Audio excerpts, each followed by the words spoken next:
Welcome back to another episode of the On The Ball podcast in a bit of a different setting today, as I'm sure you can tell if you're watching, if you're listening. I'm outside in front of some bamboo. Probably looks a bit whack, but got some feedback on one of the podcasts last week that I should maybe try and spice up the background. Not really like going to go buy a green screen or something. So this is, just in my house, and I think it looks pretty cool. So I might try and do some podcasts out here more often. I used to do them, but have since transitioned to my bedroom. But it's looking like it's going to rain for the next 10 days in Melbourne, so might not be able to get here too much. But we're here today to talk about the NRL Grand Final.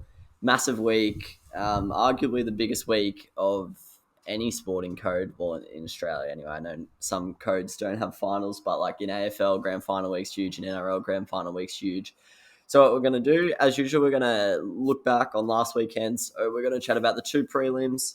We're also going to have a little quick chat about the Dalian Awards that were on Monday night. And then I'm going to do the final. I did the bottom 8 season reviews a few weeks ago. Now I'm going to do the top 8 season reviews.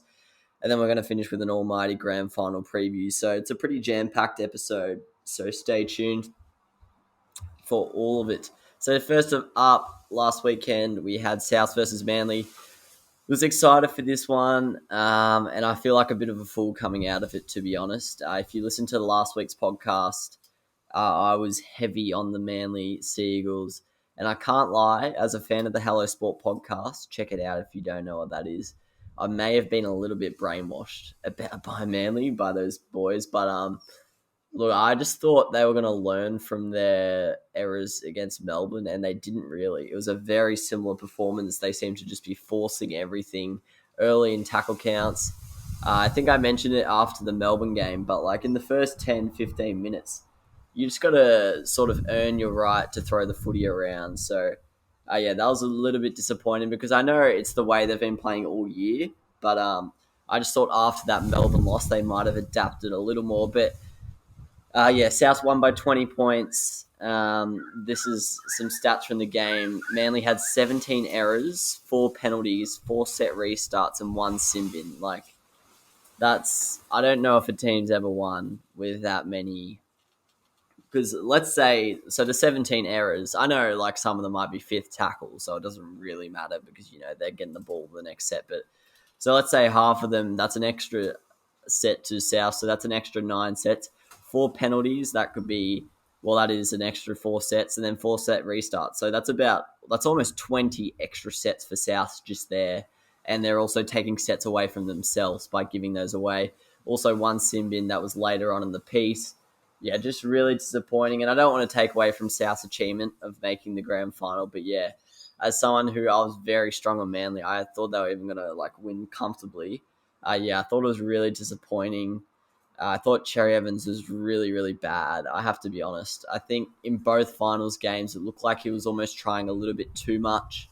He was just forcing too many balls. And I know it's easy to say this when they lose, and then when they win, we herald these players like they're the best ever. But yeah, I just thought he had a really, really poor game. And I also think, I've never really noticed this, but he's actually a really bad defender. Like, he gets away with it because what he does, he just sprints out of the line and tries to jam the first receiver.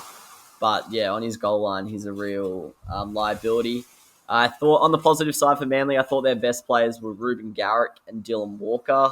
Thought Ruben Garrick was probably one of the only sensible players on the park. Like, there were a couple times where they forced the ball out to him early in a set on the wing, and he had the sort of footy IQ to run back into the middle, unlike Jason Saab did on a couple of occasions and ended up over the touchline. So I thought Garrick had a real good crack. Dylan Walker also, I think he's had a really good finals campaign, and I'm not sure I think I mentioned it last week, but I'm not sure what his contract status is, but if he is indeed a free agent, I think he's surely going to have suitors for next year because I think that 14 role suits him beautifully. Sorry if the microphone's picking up some wind, but we are outside. Obviously, what didn't help, Turbo dropping the ball over the line, and then they also had that disallowed try for obstruction. Those 2 tries, if they happen. Obviously they didn't, and like they didn't get hard done by on the disallowed try or anything. But if they did happen, they were early in the game. Who knows? This could be a different game. But yeah, Souths were impressive. No one in their starting team had less than 90 meters, which I don't think I've ever seen. Just a real team performance. I don't actually like. We were thinking about actually in both these games. Really, we were like sort of thought about man of the matches in both of them, and they're actually hard to give out. Like I don't think anyone really stood out for the winning teams. They were just really good team performances. Someone I thought deserves a mention, Cam Murray, had 195 meters and zero missed tackles. I think he had like 36 made and one ineffective. So, yeah, massive day for Cam Murray. He's actually one of those, he's just an unassuming player. Like, you don't really notice the hard work he puts in, and then you check the stat line. And when you say that, it's maybe in some cases you will be like, oh, well, are they actually that good then? But it's like in stats like meters, you can't argue with it. They're hard yards. So, yeah, brilliant from him. I think something that was really interesting was obviously the whole Walker Reynolds kicking situation. Turns out Reynolds had a groin strain. I don't know how he played, to be honest. I don't really understand. My logic was that maybe he had an injection and that's why he couldn't kick in the first 20 because it hadn't kicked in yet. But I don't quite get how an injection to your groin helps. I guess it could be like pain killing, but yeah, strange. So that'll be one to watch on the weekend whether Reynolds can kick, because I do think his kicking game is pretty pivotal, especially in a game like the grand final where there's not much to split the two teams, two the best teams in the comp going at it. So yeah, that was the first game. Then second game, we had Melbourne versus Penrith. This was one of the upsets of the season for me. I was actually looking before the game on Friday morning, actually, before both games. And there was a betting market for the grand final result already, like 13 plus 1 to 12.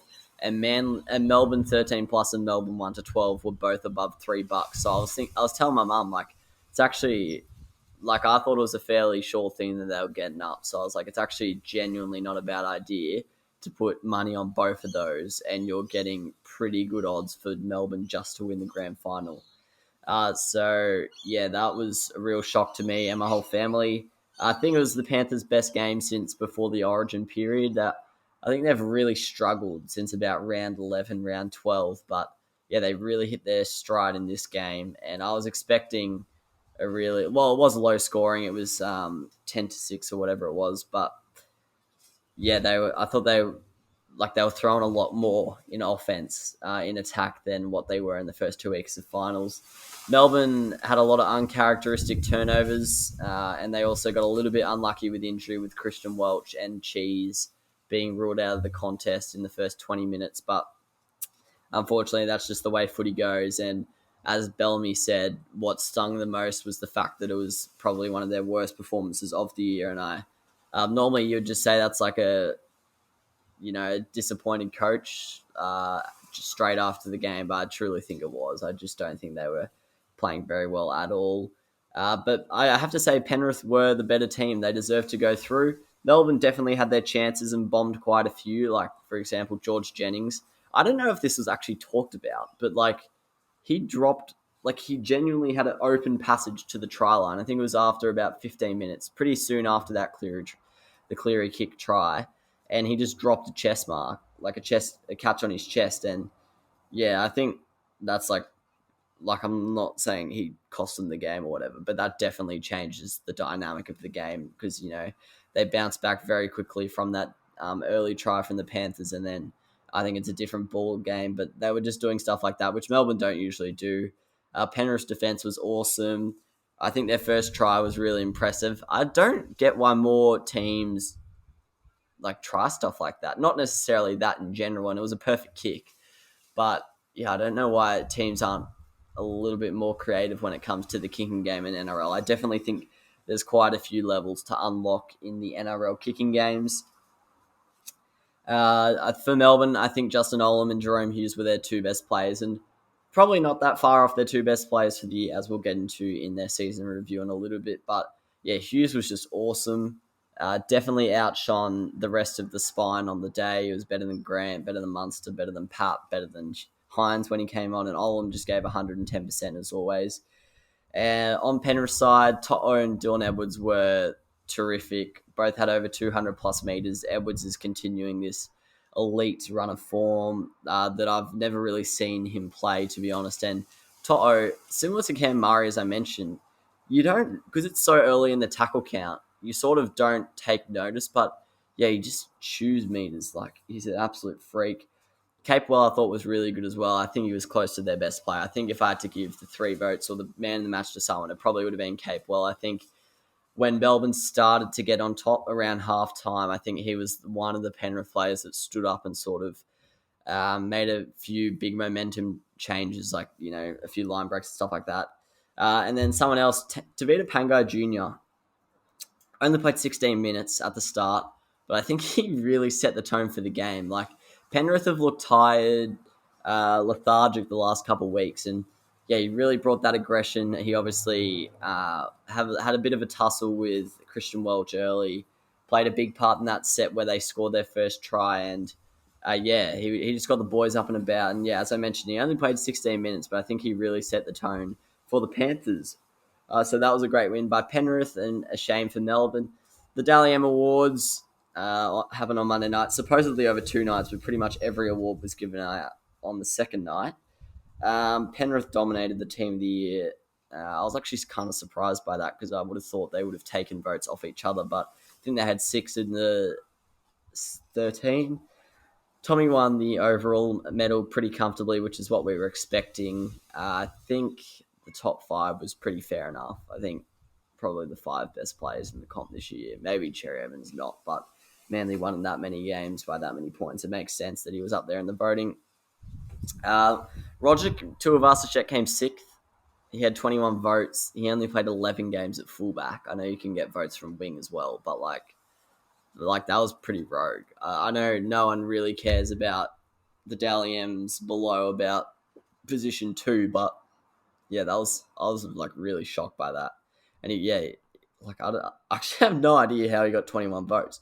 I checked before when he won the Dalian. I think he got 28 votes. So he's almost bettered that season according to the experts. I think, like, I know for a fact that like people like Gordon Tallis and Blocker Roach picked the vote, so I don't really trust their opinions, to be honest. I think it's one of those situations where the Warriors win a game and they're like, don't have a standout player, so they're like, I don't know, let's just give it to Roger. Not taking away from him, he is a freak of nature and sad to see him go, but yeah, I don't know how he got 21 votes. Hughes, Dewey, and Kennedy rounded out the top 10 on 20 votes. Actually, not the top 10. They were 7th, 8th, and 9th. Hughes, to pick up 20 votes in that Melbourne team, very impressive when you've got 7 or 8 international caliber players. Adam Dewey, obviously, and Kennedy playing in weaker sides and were definitely standouts this year for their teams. I don't want to be negative on the Dalian Awards because I liked that they tried something different this year, but I have to say it's just not good.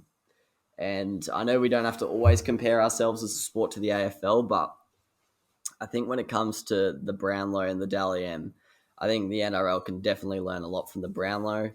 I think the 2 nights thing was a nice idea because obviously the Brownlow, they only give out that one award that night, and then they have other award nights for the other ones. And I reckon the NRL can definitely do something like that. To be honest, in general, I think the whole 3-2-1 system is a bit outdated. Like, as we saw with the Justin Olam situation, I know he ended up making the team of the year, but there's a lot of situations where the best players don't make the team of the year. This year was a bit different because the best players were in the best teams, so they picked up more votes. But the team of the year, the rookie of the year, all that stuff, it shouldn't be done on 3-2-1s. Like, it's just a poor. Because, realistically, if you're the 4th best player in every game you play in, you could easily be the best center of the year. Like, that's very impressive to be the 4th best player in every game. But you would actually get 0 votes. So, yeah, I think it's a flawed system. I think the NRL should take a leaf out of the American sports systems when it comes to, just picking nominees and then an MVP at the end of the season. I think it makes a lot more sense. And, yeah, I just think the whole thing, whether it be the 3-2-1, whether it be the way they actually do it, the way they actually do like if you're going to do the 3-2-1, you've got to go a Brownlow style. You've got to read out each game. Like, it's just ridiculous how they just, like, in terms of actual votes, they read out 2 matches. Like, what the hell is that?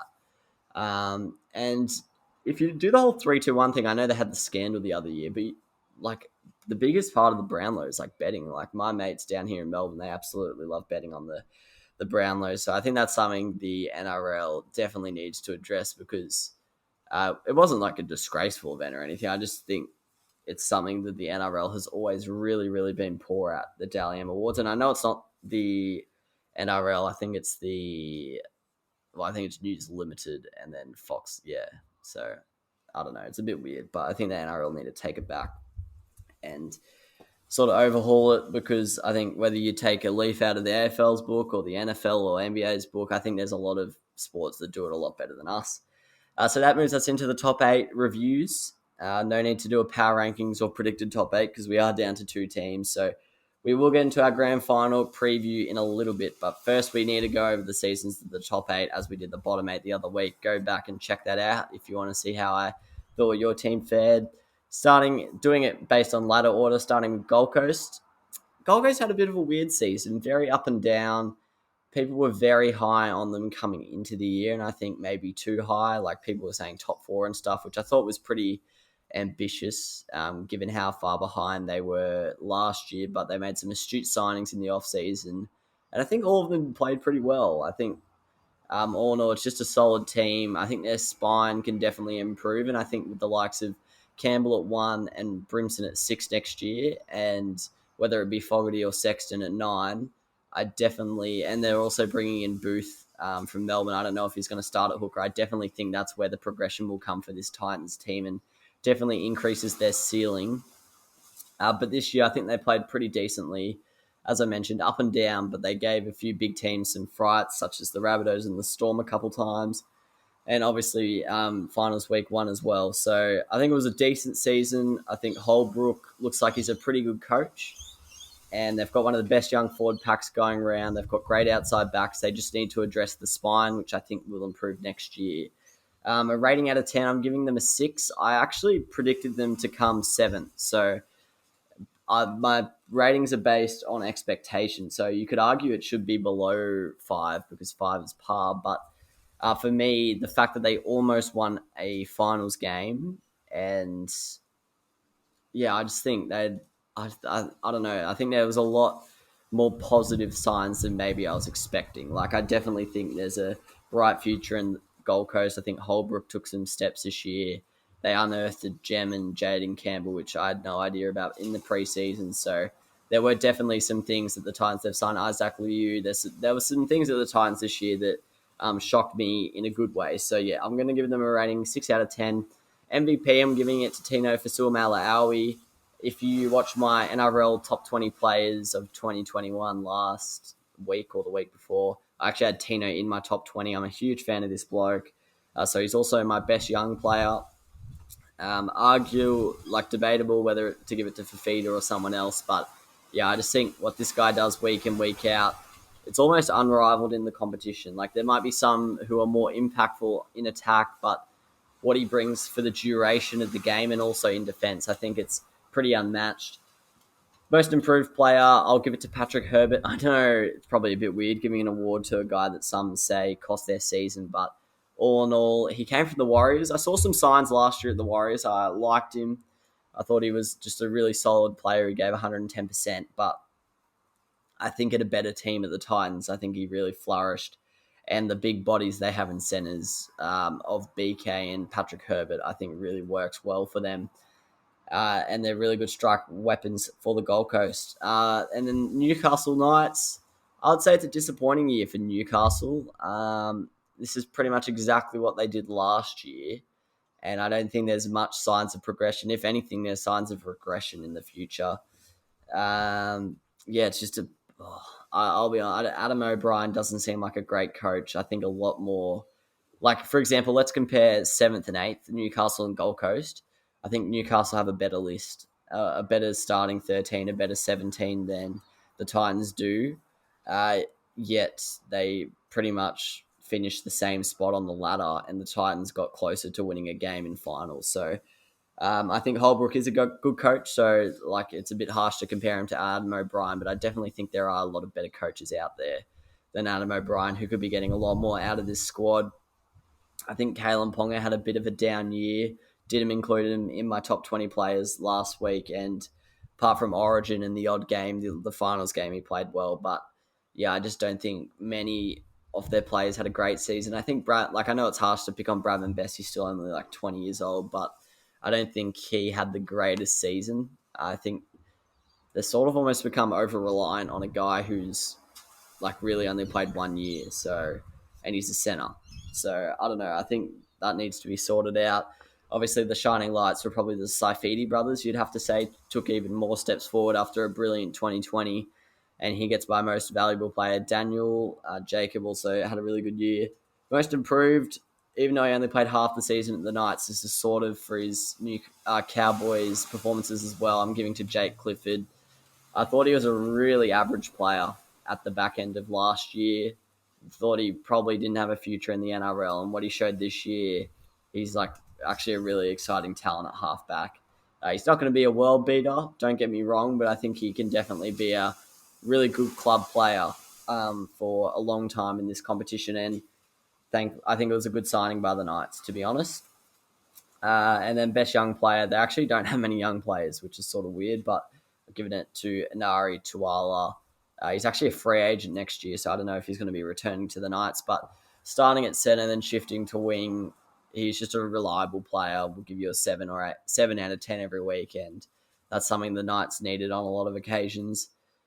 I know they were sort of struck by injury this year. There were only very few games where Pearce and Ponga played together, but for me, it's a 4 out of 10. Just don't think they took the progression that we would have wanted to see from them. I predicted them to come sixth, so once again, wasn't that far off. But yeah, I think with the whole, and now there's debate whether Mitchell Pearce will leave. I don't think he's going to because I think O'Brien said he's staying. But yeah, there's just a lot more question marks. There's more questions than answers coming out of the season for the Knights, I'd have to say. And O'Brien, if there was a betting market for coaches to be sacked next year, I think O'Brien would definitely be in the top 3 or 2 there. He's definitely on fraud watch. Now, moving into Parramatta, had a finals win this year, didn't make the top 4, which was a bit of a shock. I actually predicted them to come 5th, so I didn't even predict them to come top 4, so I guess it wasn't a shock, but yeah, just another Parramatta Eels season, really. The same sort of thing. Apart from that poor patch of footy, they were pretty decent against most teams, struggled in the big games as usual. Probably were hit by not being able to play at Bank West late in the season. I think they have one of the better home ground advantages there. And yeah, it just wasn't a great year. Like, they've got, like, all of their players are just decent, but they don't have what it takes to win a premiership. And I don't really see where that premiership win comes from with this squad. So yeah, it's a bit of an awkward situation, really. Like, I don't think the coach, well, maybe he does, but I don't think this team's good enough to win a premiership. So you can't sack the coach, but you don't want to rebuild because also the team's doing decently. Like, you won a finals game, so yeah, it's a really sticky situation at Parramatta. You just need that. You maybe need 2 world beaters to come in the skill positions. The forward pack's brilliant. The outside backs are good enough. Will Petasini looks like an absolute gem in the centres. But yeah, I don't know. It's tough. Maybe Dill Brown takes the next step next year. That's where the improvement comes from. Moses looks like he's improving even at, I don't know, what is he now, 26, 27. So that's a good sign. Gutho probably had a bit of a down year, but he played really well last year. So can't really blame him. And Marnie will be fitter next year.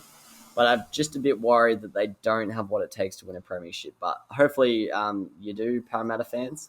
MVP, I'm going to give it to Isaiah Papali'i. Best young player, I'm going to give it to Isaiah Papali'i. Most improved, I'm going to give it to Isaiah Papali'i. Signing of the year, absolute beast. Like, he came into the Warriors at such a young age and was really exciting, but his career definitely stagnated there. And yeah, fair play to Brad Arthur, got the best out of him. And whether he played prop, second row, off the bench, he was always in the top 3 Parramatta players pretty much every week. Offload beast, tackle plus beast, NRL fantasy beast for that matter. and he was definitely a bright spot in this Parramatta side that probably wasn't forecasted heading into the season. And then my final team outside the top four, the Sydney Roosters. Bit of a weird one because obviously they were absolutely plagued by injury and retirement. There were quite a few matches where they had over $2 million sitting out. So that's like a quarter of the salary cap. So they were seriously handicapped by that, I guess you'd have to say. So it's a bit tough. I actually predicted them to win the premiership, which is a bit rogue, but I had them finishing third, and I just thought Melbourne weren't going to get it done, which turned out to be correct. And then a bit of a spoiler, but I actually had them to beat South in the premiership in the grand final. So, yeah, it's a bit of a weird one because obviously they didn't match that expectation of me, but at the same time, a lot of it was sort of out of their hands. However, this is sort of something that is a little bit of a worry now for the Roosters because it's happened 2 years in a row and they've maybe got to, look at the way they're going about things. It could also just be a freak accident, but yes. So rating, I'm going to just give it a 5 out of 10. It's probably a bit harsh. If you factor in the injuries, it's probably like a 7 out of 10. If you don't factor in the injuries, it's probably like a 3 out of 10. So, yeah, it's probably a bit harsh, but I'll give it a 5. MVP James Tedesco, I know it's boring, but like the most consistent player in the competition, maybe next to Nathan Cleary, the man will just give you a 9 or 10 out of 10 every week without fail, and he's such a beast. Most improved, I'm actually giving it to Drew Hutchison. Honourable mention, Jared Warrior-Hargreaves. I think he was really good this year. But Hutchison, he's sort of been a bit of a journeyman. He's filled in for injuries here or there, but with the Kiri injury, he really got his chance this year and played, don't know how many games, it would have been like 18, 19, and there were quite a few games where he was actually the Roosters' best player. And especially towards the end of the year, the regular season, he really started to step up when they started to bench Sam Walker for his health. And I don't know I don't know what his plans are. I don't know what his contract situation is, but if there's a club who has an injury-prone half, I guess the Roosters have Luke Keary, but yeah, he would definitely be a serviceable backup. Or even if a team needs they've got a gun team around him and they just need someone who's going to give a 7 out of 10 each week, Hutchison could be a man. Best young player, obviously Sam Walker, winner of the Dalian Rookie of the Year, absolute elite season from an 18-year-old halfback, which is very rare to see in our competition.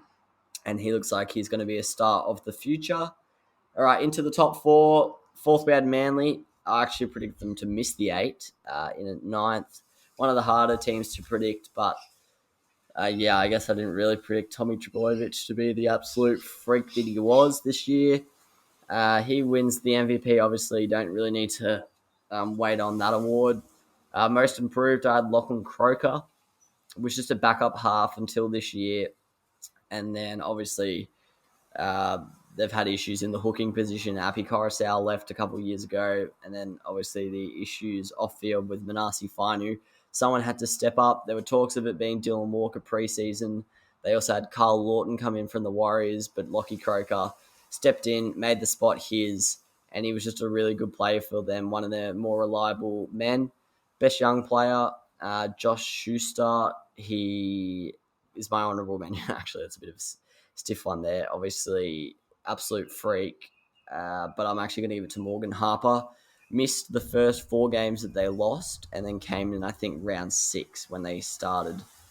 Or he might have even come in at round 5 when they got their first win or something like that. But he basically came into the team when Tommy came back, and maybe you can say that's why he had a good year. But I think all in all, despite a couple of poor finals performances, I think he had a pretty bloody good season. And he's born in 1998, so what's that make him? He's only 22 or 23. So exciting future for young Morgan Harper.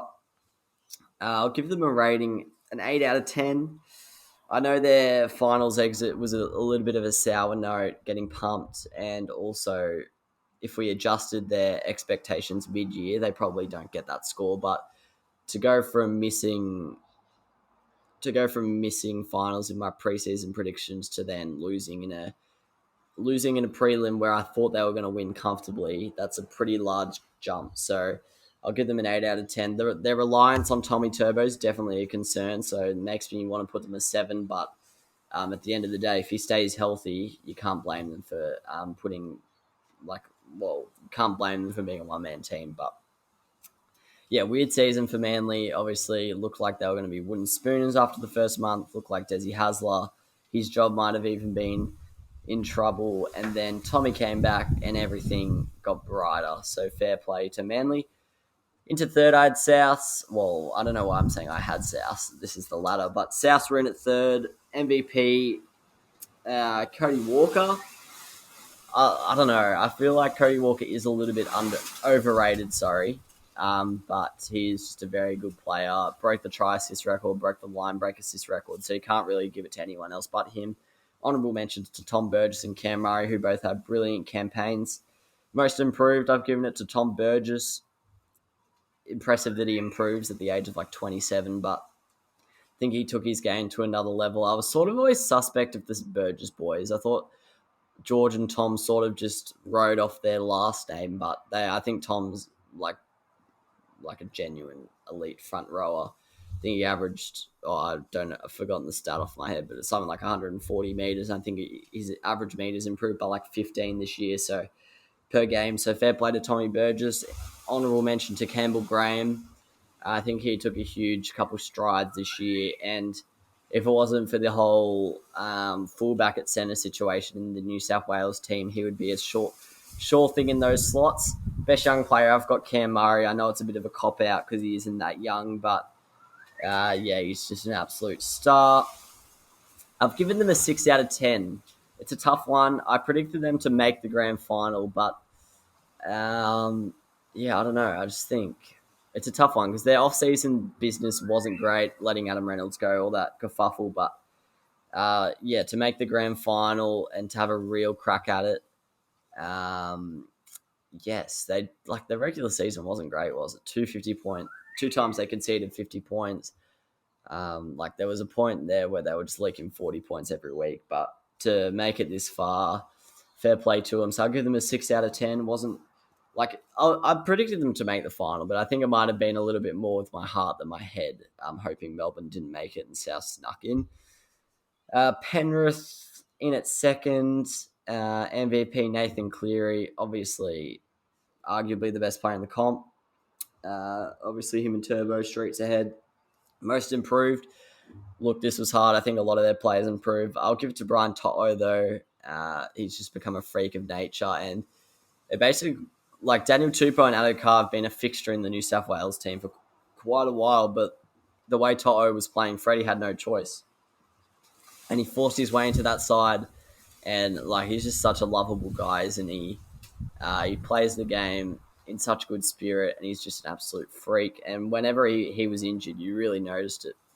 Honourable mentions to Billy Kickow and Dylan Edwards, both two players who I thought were extremely overrated coming into this year, and even at times this year, but I think in the home stretch there have been two major players in Penrith sort of getting their act together in the last couple months and making it through to the grand final. Best young player, probably a touchy subject given the fact that he's leaving next year, but I'll have to give it to Matt Burton. This guy's, I genuinely think he's going to be a superstar. I know it's not a rogue opinion, but I think he's born in 2000, so same age as me, so he's about 20 or 21. I just think Bulldogs are getting an absolute steal here. I've given them an 8 out of 10 because I didn't think they would be crap this year, but I did predict a little bit of a fall-off from last year.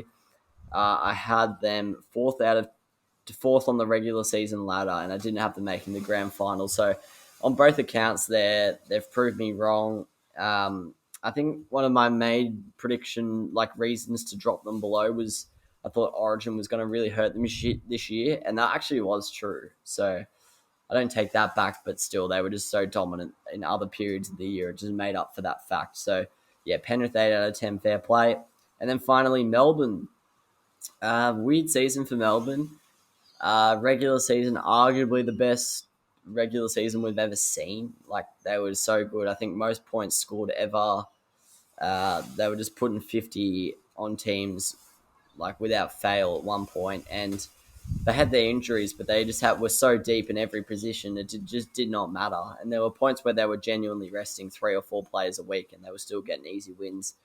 Looked like it was going to be a really pretty boring season, actually. I thought Melbourne were just going to cruise home, but I got proven wrong on the weekend, and I'm very happy to get proven wrong in this situation. MVP, I'll give it to the Cheese. Heading into the year, there was obviously all that chat about the Grant, Cheese, Hooker situation, and I'll be honest, I think Cheese actually won the battle this year. Like, Harry Grant's still a freak, and he's going to be the Queensland hooker for a while to come, but I think the ball's almost in the Cheese's court now, in terms of the future, whether he wants to stay. But yeah, we'll have to wait and see on that. But yeah, he made himself undroppable. And what's unexpendable, expendable? Not like he couldn't be dropped. Like he couldn't be benched, couldn't be dropped. Absolute star. Most improved, I've given it to Justin. So I guess I was thinking of Justin Hodges, but Jerome Hughes took his game to an even further level this year. I think 2019 to 2020 was a big jump, but I think this year was even bigger. Arguably the second best halfback in our game at the moment. And he does it in his own unique style, which I really love to see. He's not your traditional halfback who sort of just marshals the troops and plays like a bit of a quarterback, but he takes the game on with his running, with his kicking game. He really works off the back of his big forwards, and he's just a really exciting player. He can create something out of nothing. Honourable mentions to Justin Olam and Nico Hines. Obviously, Hines, we hadn't seen much of him before this year, but he earned himself, a $600K deal at the Sharks for a fair few years. So that just showed how good he was this year. And I think Olam sort of announced, I think over the centre position, ever since Latrell moved to fullback, there was sort of debate of who's the best centre. And I think Olam, maybe Joey Manu has something to say, but I think Olam stood out from the crowd this year personally. Best young player, even though he's been in our competition for a few years now. I've given it to Ryan Pappenhausen. There were talks of whether he's better than Teddy early on in the year. His season was sort of harmed by injury, but he had a really good year. Rating, I'm giving them a 5 out of 10. I predicted them to come first. They came first. I predicted them to miss the grand final. They missed the grand final. So for me, it's exactly par. If you adjusted your expectations to how their season went, it's probably below par because them losing in the prelims, pretty shocking. But all in all, pretty solid season from Melbourne. And I'm sure they're absolutely gutted that they're in the they're in the off season already at this stage of the year. But don't know where. And they also re-signed Craig Bellamy for another 4 years. So I don't really know where this team ever stops being good. It's a pretty scary prospect for other NRL team fans. Heading into the grand final preview. It's probably not going to be too long because it is only one game, but I've given it a little bit more further analysis than a normal preview. It's at Suncorp for now when I'm recording this. It could easily be moved to Townsville, obviously, due to pandemic situation, stuff like that. Penrith currently paying $1.68, South's paying $2.25. Interesting, actually. I'll be honest, I'll come out and say I'm tipping Penrith, but that might be a little bit further away than I was thinking. I thought it'd be pretty close, but I guess that's not that far away. The line's 3.5, Penrith's favour, so I'm taking Penrith head-to-head in that the lineup. I've sort of been a doubter of South all season and all final series, even though I predicted them to make the grand final in pre-season, but I thought they were going to get pumped by Manly, thought they were going to get pumped by Penrith round one, week one of the finals, and they're here. So at the end of the day, fair play to them. I'll be going for them. A bit of split family in this house in terms of who wants Benji Marshall to win a premiership and not.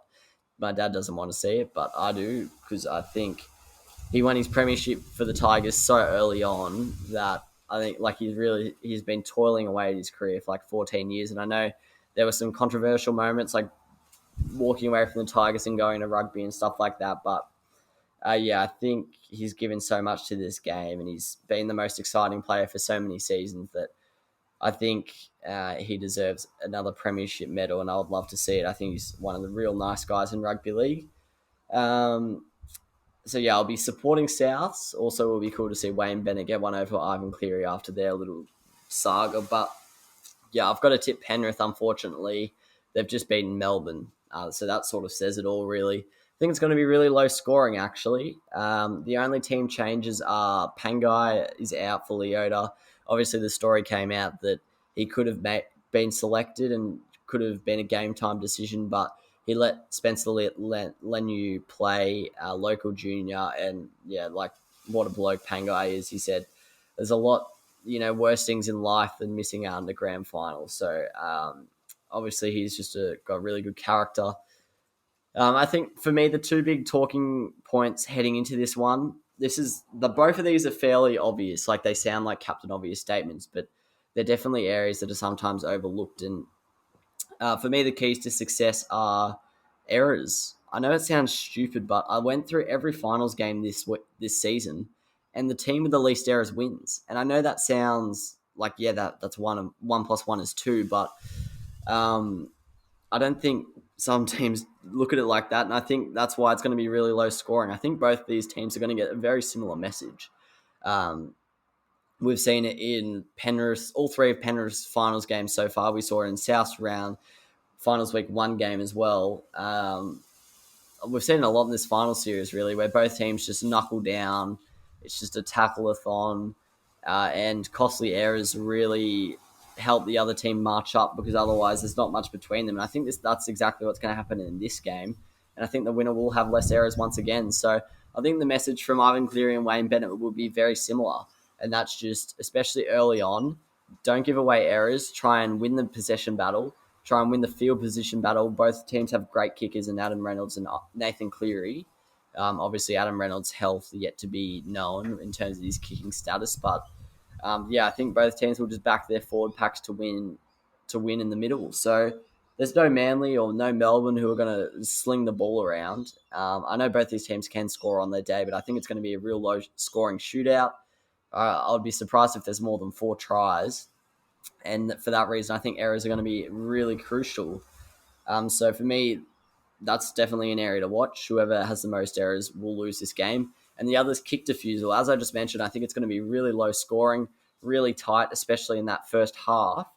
And I think kick defusal is definitely a huge part of that, because both these guys have brilliant kicking games. And we've seen it so far throughout this final series. And we actually saw it when these teams played in the first, it might have been their second encounter in the regular season. But when you can't defuse kicks, it's really troublesome for your own team, because you're giving the other team 6 tackles basically in your own 20-meter line. So really hard to defend when you're dropping the ball 20 out and letting the other team march down. And even if they do defend it, then all of a sudden you're attacking off your own line, and the game really changes. I think both of these teams struggled last weekend with kick defusal, so I definitely think the halfbacks will be working all week on trying to put up the most testing spiral bombs, and I assume the back threes will definitely be working on their catching skills, because it's definitely something that both these teams have struggled at times this year. For example, we've seen Dalian Awards have a few issues with it, and we saw pretty much the whole South backline have a few issues with it over the regular season. So, I definitely think that's going to be a huge factor of who can defuse these terrifying bombs the best. So I know they're both sort of obvious factors, but I think they're going to be huge keys to this game. And if we look on Monday morning, who has the most errors and who failed to defuse the kicks the best, I think it'll be pretty easy to work out who won the game from those 2 stats alone. So I'm really looking forward to it. It's been another brilliant season of NRL footy. I'm really sad that there's no rep footy to come. Obviously, we're meant to have a World Cup this year, but that's been postponed, understandably. But looking forward to that already, and it's 14 months away. But I guess this will be. I might do an off-season episode, maybe talk about some signings or whatever. But if we don't, or I might do a Super League season review or something like that. But if we don't, it's been an awesome time reviewing and doing the NRL episodes all year. I've really enjoyed it. Thanks to everyone who's ever listened or watched any of the NRL episodes. Hope it's a brilliant game between these teams. I'll leave you with a final score prediction. I think Penrith will win 16-8. I know I said less than 4 tries. Actually, we'll say Penrith score 3 tries, kick 2 out of 3.